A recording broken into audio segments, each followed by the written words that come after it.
glorificamos, Padre, porque tú eres el único, Señor, que es digno de recibir nuestra adoración, nuestra alabanza y nuestra exaltación, Padre. Gracias por tu bondad, gracias por tu amor, gracias por todo lo que tú haces en nuestras vidas, por nosotros y para nosotros. Gracias, Señor, porque no hay nadie como tú, Señor. Nadie se puede comparar a ti, Señor.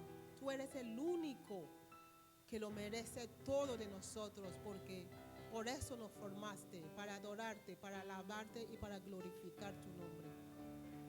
En esta tarde, Señor, te pedimos que tú nos sigas hablando, Señor.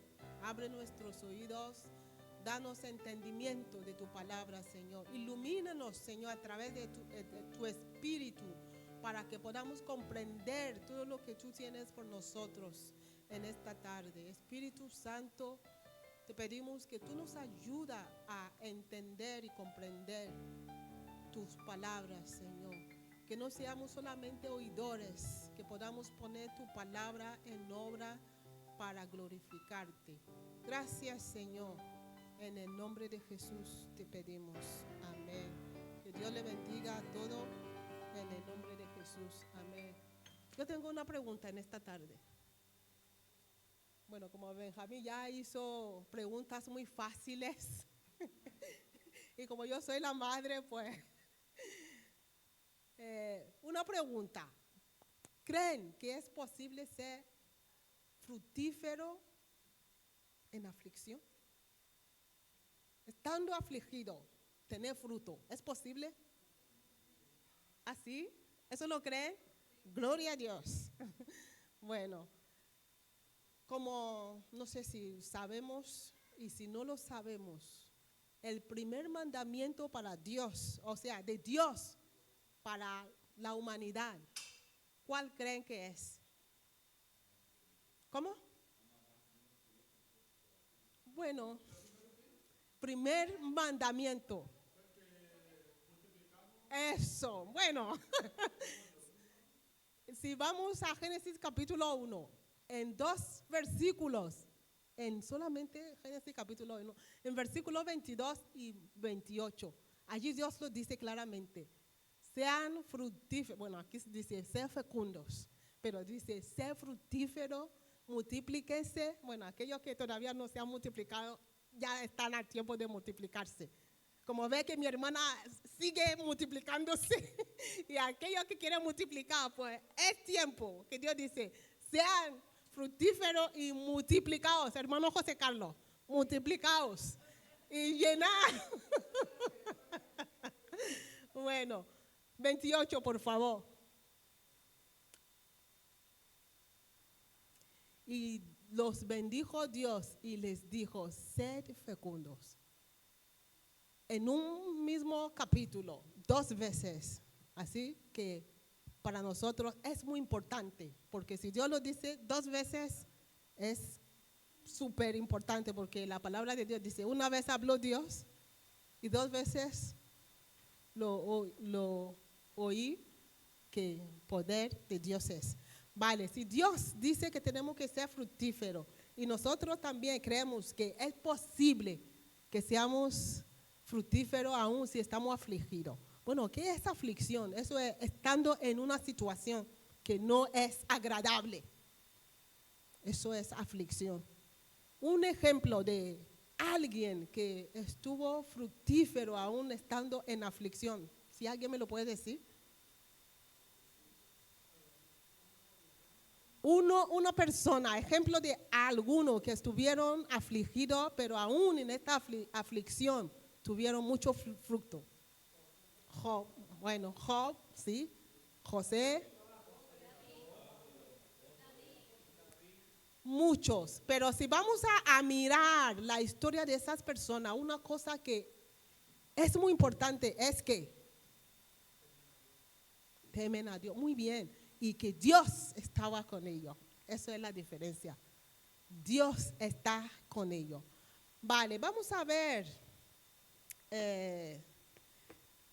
como ya sabemos que teniendo fruto no es solamente cuando la cosa no va bien, aún cuando la cosa no está bien, estamos obligados, es obligatoriamente tener fruto. No tenemos que esperar a decir, porque la Biblia dice que el que mira lo que tiene en la mano, ¿no? O el que mira, vamos a decir, el que mira el cielo, no va a sembrar. Tenemos que sembrar, sea que el tiempo es favorable o no, porque la Biblia dice que no sabemos cuál. Bueno, allí dice, echa tu pan sobre las aguas, porque no sabes cuál de eso te dará fruto. Entonces, en toda situación tenemos que tener la mente positiva de que no es mi situación que me va a hacer ser fructífero, sino la presencia de Dios conmigo. No importa dónde esté, aún puedo estar en el más profundo del hoyo, y si Dios está allí conmigo, allí seré fructífero. Amén.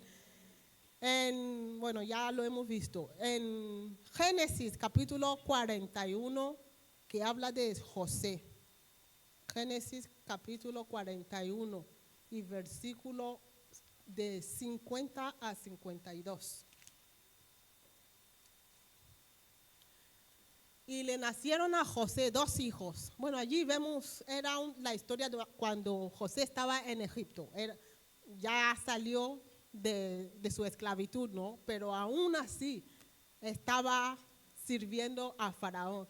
Y dice, le nacieron a José 2 hijos antes de que llegaran los años de hambre, los que le dio a luz a Senat, hija de Potífera, sacerdote de On. Y al primogénito José le puso el nombre de Manasés, porque dijo, Dios me ha hecho olvidar todo mi trabajo y toda la casa de mi padre. Y al segundo le puso el nombre de Efraín, porque dijo, Dios me ha hecho fecundo en la tierra de mi aflicción.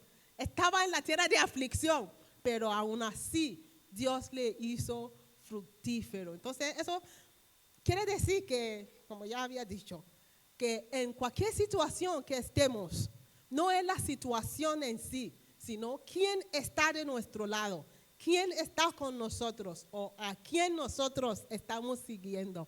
Porque aunque alguno puede decir, la Virgen de esa está conmigo, pero si esa Virgen no se puede ayudarse a sí misma, ¿cómo te va a salvar la Virgen? ¿Cómo te va a hacer fructífero la Virgen? Si la Virgen está estéril y no puede salir de donde está. Bueno, es el único, Dios es el único que nos puede hacer fructífera. Amén. Porque si Satanás te da fruto, yo no estoy diciendo que Satanás no da, sí da, pero te da y te da múltiples aflicciones más. Te da y eso te paga más y más intereses y más y más y más. En mi país hay gente que van tras, a los brujos para hacer brujería para tener dinero.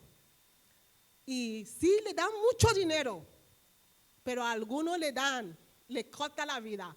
Le da, a lo mejor, si puede tener mucho dinero, pero tiene 2 años para disfrutar. Sí, algunos le dicen, trae tu madre, trae tu padre, o trae tu hijo al que más ama. Pero ¿para qué sirve esa cosa?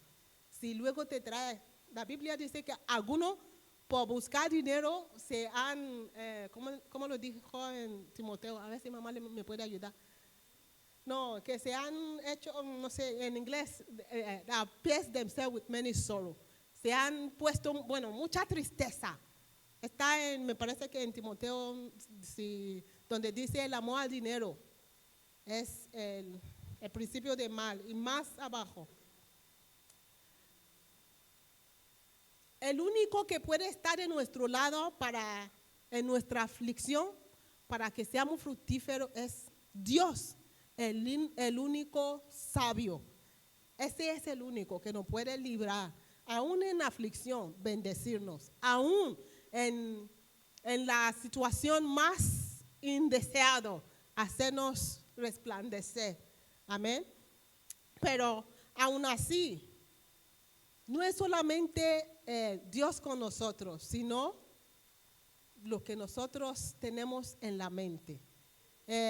También la Biblia dice en Lucas capítulo 13, versículos de 7 a 9. Lucas 13, Luke 13, 7 a 9. Y dijo al viñador: mira, hace 3 años que vengo a buscar fruto en esta higuera y no lo hallo.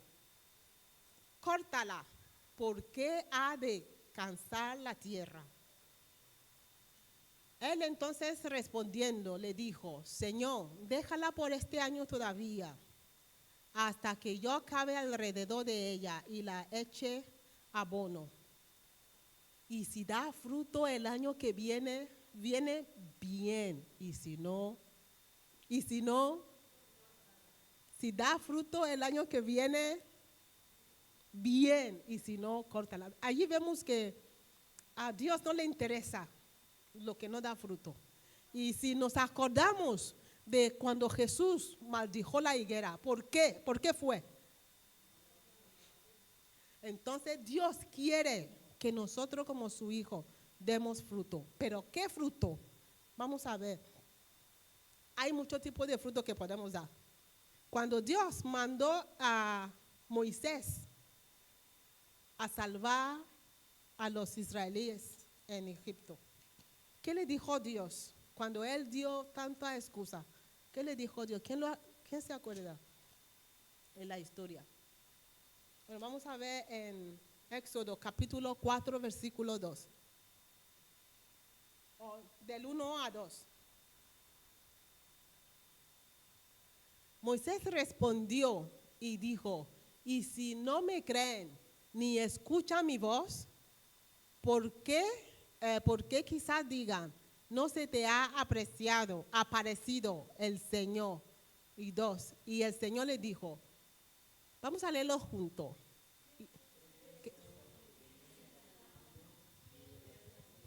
Una vara. ¿Qué es eso que tienes en la mano? Dios lo iba a mandar a hacer una función muy importante. Pero alguien dirá, Dios le dará algo para que llevara allí a donde iba. Pero ¿qué le dijo Dios? Tú ya tienes lo que yo necesito. Tú tienes lo que tú necesitas para esa función. Y Moisés tenía la vara, pero para Moisés era una vara más, ¿no? Una vara para pegar. Pero esa vara delante de Dios era una cosa muy importante. Y yo le pregunto a cada uno de nosotros, ¿qué tenéis en la mano? Porque nadie aquí no tiene nada. Dios ha puesto algo en cada uno de nosotros. Y nuestra función, nuestro deber es encontrar qué es esa cosa. ¿Qué es esa vara que Dios me ha dado? Que lo estoy utilizando para cualquier cosa que no es tan importante.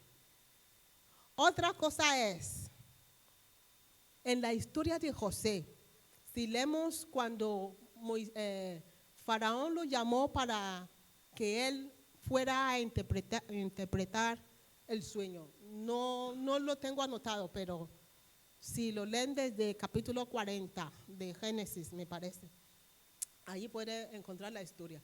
La Biblia dice que cuando fueron a llamar a José, se afeitó, se duchó y se cambió de vestido. ¿Por qué no se fue a Faraón con el vestido de prisionero? ¿Por qué? La mente. Porque José, aún allí, en esa prisión, ya era libre. Él ya tenía preparado el vestido que él ya había tenido esa visión, ¿no? Que algún día me apareceré delante de Faraón. Porque yo me pregunto, ¿de dónde sacó José esa túnica, ese vestido que él se puso para ir a ver a Faraón? Entonces, tenemos que estar preparados de antemano. No es cuando la ocasión ya llega y estamos buscando. a ver quién me presta, quién me da o de dónde saco. Tenemos que estar preparados como José, porque si José no estuviera, a ver, ¿cómo lo digo? Si José no estaba preparado cuando Faraón lo mandó a llamar, yo me imagino, ¿de dónde salió con la barba tan larga como Papá Noel y sin ducharse? Faraón lo hubiese mandado otra vez de vuelta a la cárcel. Tenemos que estar preparados, hermano. En la historia de los 4 vírgenes, no sé si era en Mateo capítulo 24 o 25, la Biblia dice que había 5 que tenían aceite extra y otras 5 no tenían. ¿Y qué pasó cuando llegó el esposo? La que estaban preparada, la que tenía más aceite, porque estaban esperando la llegada del novio, eran las que entró con él. Y aquellas que no estaban preparadas, cuando deberían estar con el novio, estaban buscando lo que deberían haber traído consigo. Tenemos que prepararnos para todo. Tenemos que tener la visión de águila. Amén. En Primero de Reyes, capítulo 17, cuando Dios mandó a Elías a la viuda de Sarepta. Esa viuda no tenía nada, pero sí tenía algo. Así vemos que no hay nadie en esta vida que no tiene nada. Todos tenemos algo, pero ¿cuál es ese algo tuyo? Tenemos que localizarlo, tenemos que buscarlo. Tenemos que pedirle al Señor, Señor, ¿qué es ese algo que tú has puesto en mí o que tú has puesto en mi mano? Que lo pueda identificar y aprovecharlo. En Primero de Reyes, capítulo 17, de 10 a 14. Y él se levantó y fue a Sarepta. Cuando llegó a la entrada de la ciudad, he aquí, allí estaba una viuda recogiendo leña. Y la llamó y le dijo, te ruego que me consigas un poco de agua y un vaso para que yo beba.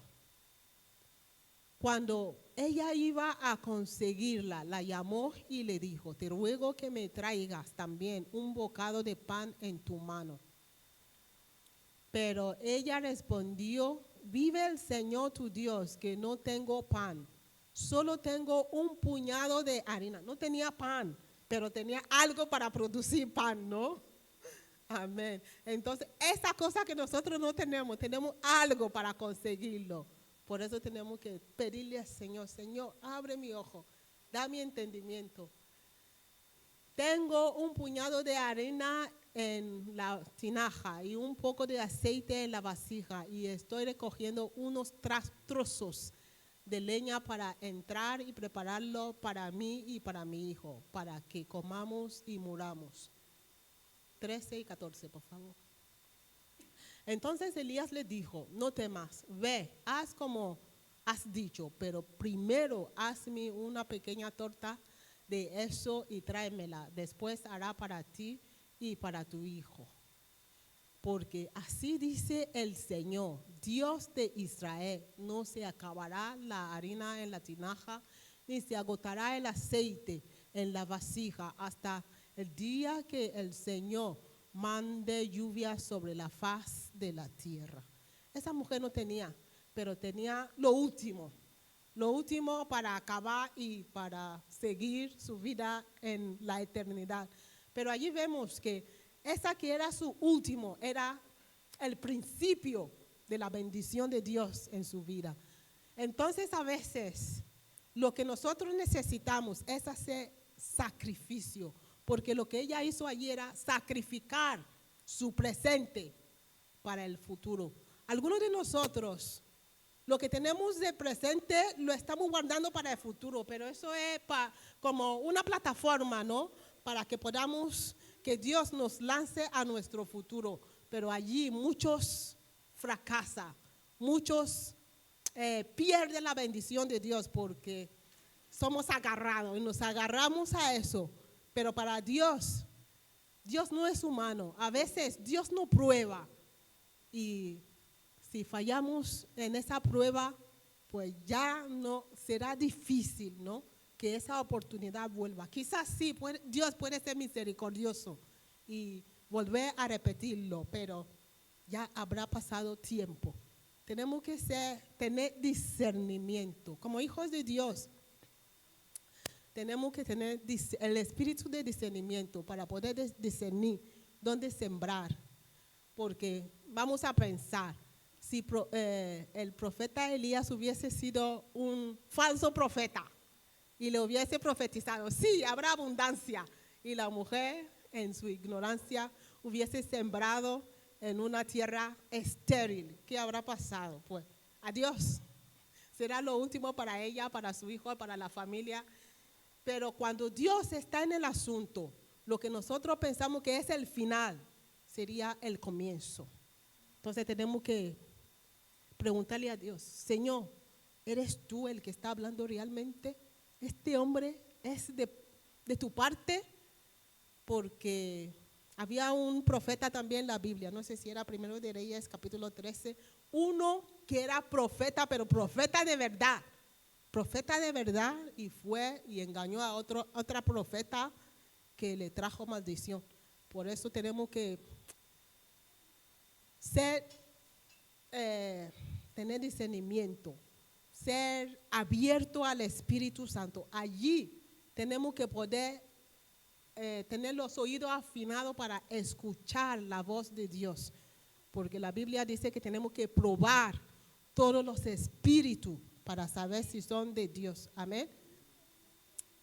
Y otra historia también en Segundo de Reyes, capítulo 4 y versículo 3.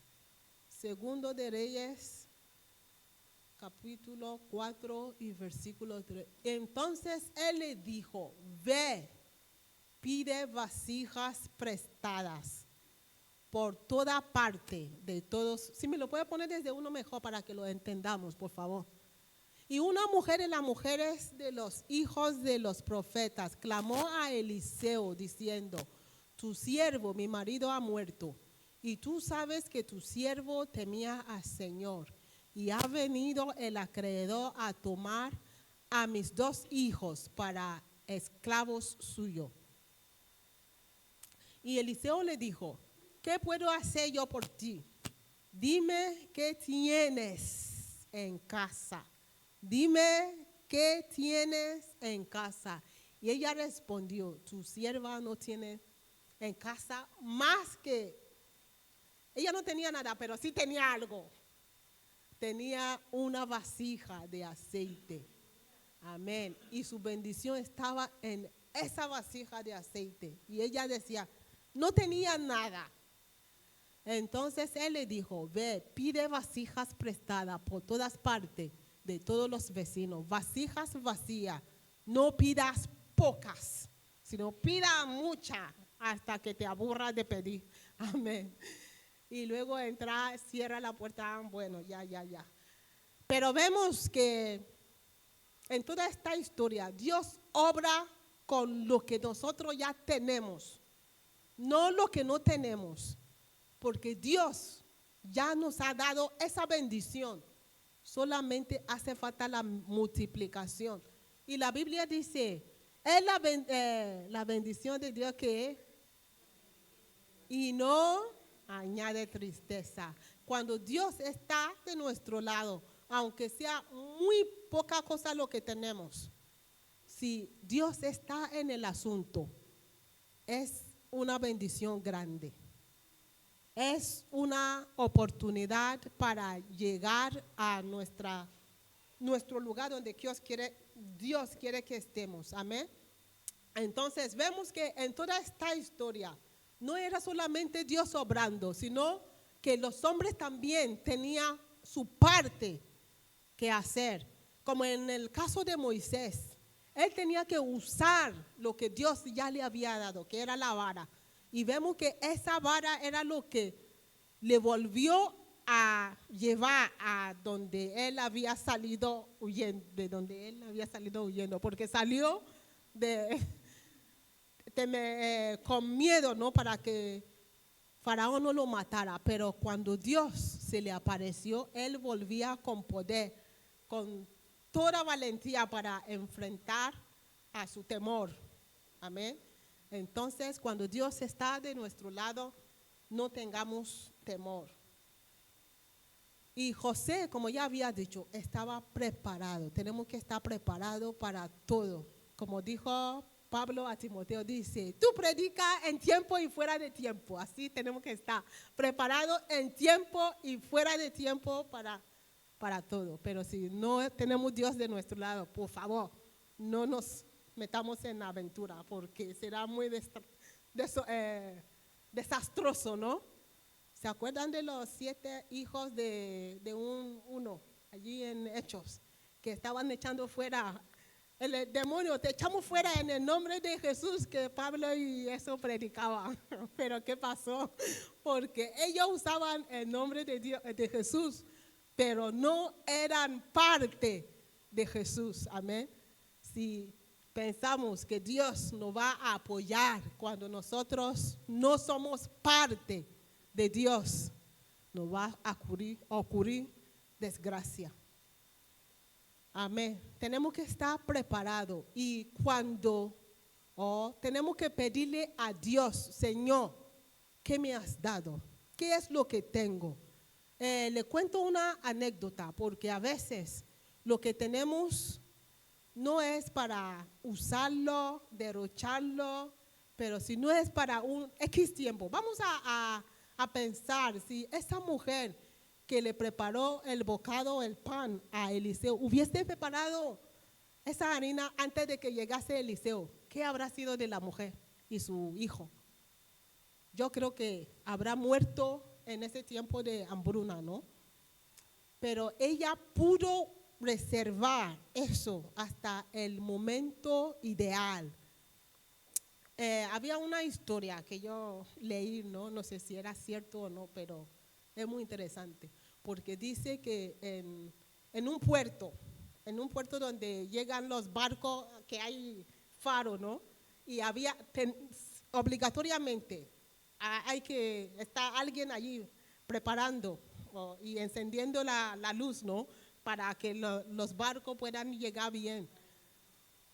Que ese hombre, como era muy generoso, un día fue una mujer allí y le dijo, Señor, por favor, necesito querosén, se llama, ¿no?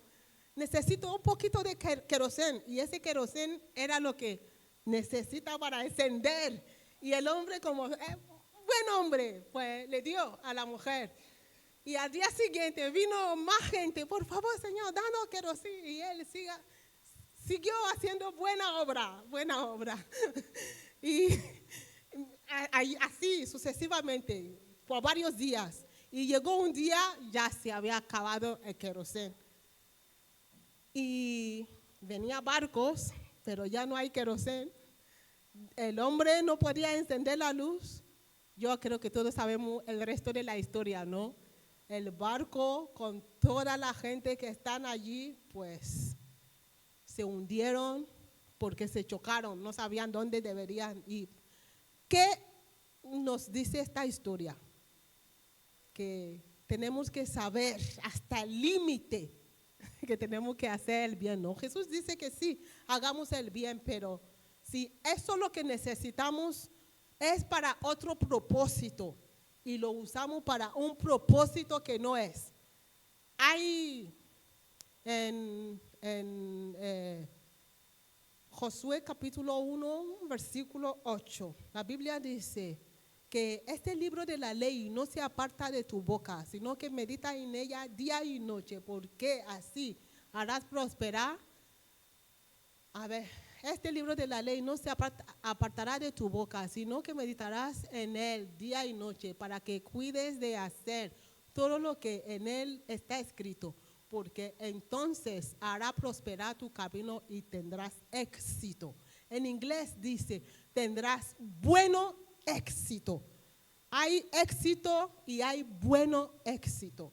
¿Qué es la diferencia? Éxito, sí, cualquier éxito. A lo mejor este éxito no es lo que Dios quiere que tú tengas.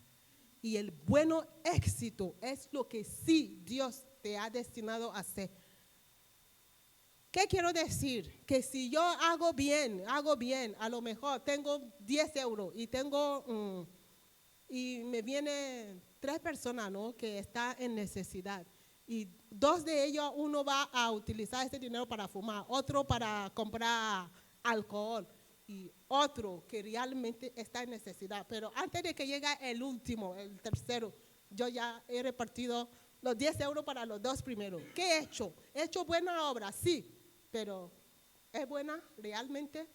No, porque el que necesitaba el dinero realmente era el último, pero yo ya he repartido a lo que no era la voluntad de Dios. Allí es la diferencia.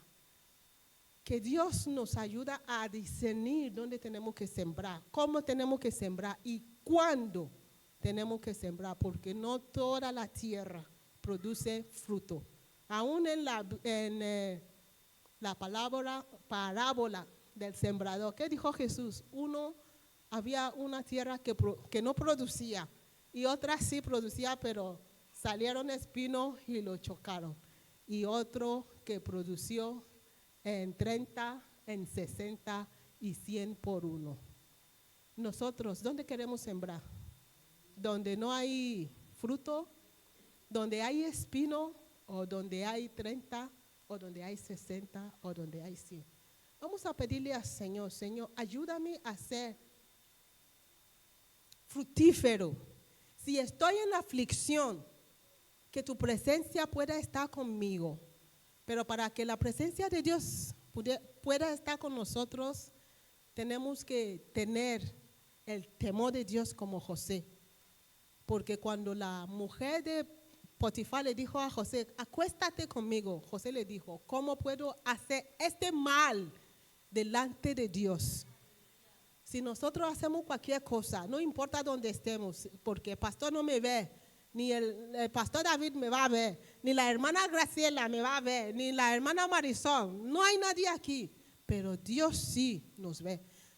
Tenemos que tener el temor de Dios, tenemos que ser obedientes a Dios, tenemos que amar a Dios, amar su obra y tenemos que poder sacrificar lo que tenemos en la mano, que no seamos agarrados, porque si somos agarrados, la bendición de Dios nos va a eludir. Vamos a pedirle al Señor, ayúdame, todo lo que es mi parte hacer, dame la gracia para hacerlo, que yo pueda ser fructífero, que no sea como ese árbol que tú dices que lo corten, Señor, y que no sea como ese árbol que Jesús maldijo, sino que pueda recibir comendación de ti, que pueda oír de tu boca, buen siervo y fiel, en el nombre de Jesús. Señor, te pedimos en esta tarde que tú nos ayudes, Señor. Ayúdanos a poder identificar cuál es eso que tú has depositado en nosotros, con que tú quieres que hagamos provecho, que podamos servir en tu casa, que podamos servir a la humanidad, que podamos traer gloria a tu nombre, Señor. Ayúdanos a identificarlo, ayúdanos, Señor, a multiplicarnos, a ser fructíferos, Señor, a obedecerte en ese mandamiento, Señor, que tú nos has dado. Que podamos caminar, Señor, delante de ti con rectitud de corazón. Que podamos vivir en temor a ti, Señor. Que podamos amarte con todo nuestro corazón, Señor. Que podamos ser conscientes de tu presencia en cualquier lugar y en todo momento, Padre. Y que podamos ser fructíferos aún en la aflicción como José, en el nombre de Jesucristo. Ayúdanos, abre nuestros ojos, Señor. Espíritu Santo, ilumínanos, Señor. Ilumínanos con tu espíritu, que podamos identificar tu bendición en nuestra vida, que podamos hacer lo que es agradable delante de ti, Padre, y que en el último día, Señor, que podamos oír de ti, buen y fiel siervo, Padre, en el nombre de Jesucristo. Gracias, Señor. Te pedimos, Señor, que tu fuego se caiga sobre nuestras vidas. Avívanos, Señor. Avívanos individualmente. Avívanos, Señor, como un pueblo tuyo, Señor. Te pedimos, Señor, por avivamiento mundial en el nombre de Jesucristo. Gracias, Señor. En el nombre de Jesús te pedimos.